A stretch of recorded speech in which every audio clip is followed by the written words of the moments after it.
Dans l'objectif de faire progresser l'autonomisation économique des femmes et des jeunes dans les zones rurales de certains pays africains, l'Institut de l'Université des Nations Unies sur les ressources naturelles en Afrique a initié un atelier. Cet atelier vise à familiariser les parties prenantes au projet InfoCat et à recueillir leurs contributions afin de proposer aux femmes et aux jeunes socles du secteur agricole des solutions technologiques agricoles.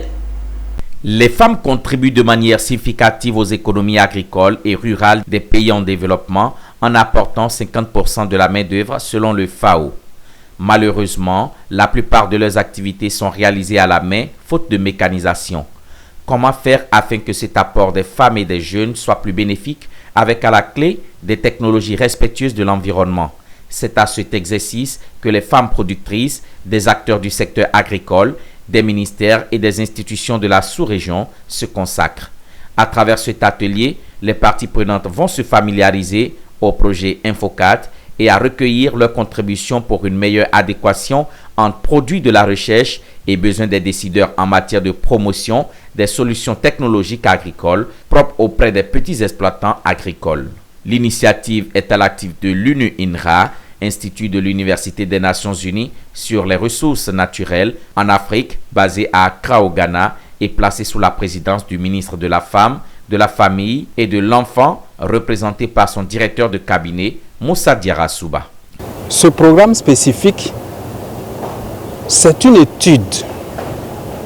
C'est une étude pour pouvoir faire non seulement un diagnostic de l'existant, également nous dire quels sont réellement les besoins des femmes en matière d'adaptation agricole et les nouvelles technologies.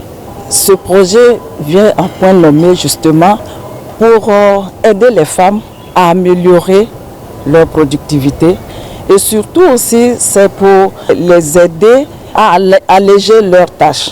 Pour l'heure, InfoCat a des communautés qui sont ciblées, mais voilà, des populations du Nord qui sont de l'agriculture, qui font du maïs, qui font du riz, généralement les femmes et les jeunes, des populations du centre du pays, Yamsokro, qui font le maraîcher. Il est bon de rappeler que ce projet InfoCat est mis en œuvre dans 3 pays d'Afrique subsaharienne, à savoir la Côte d'Ivoire, le Ghana et le Sénégal.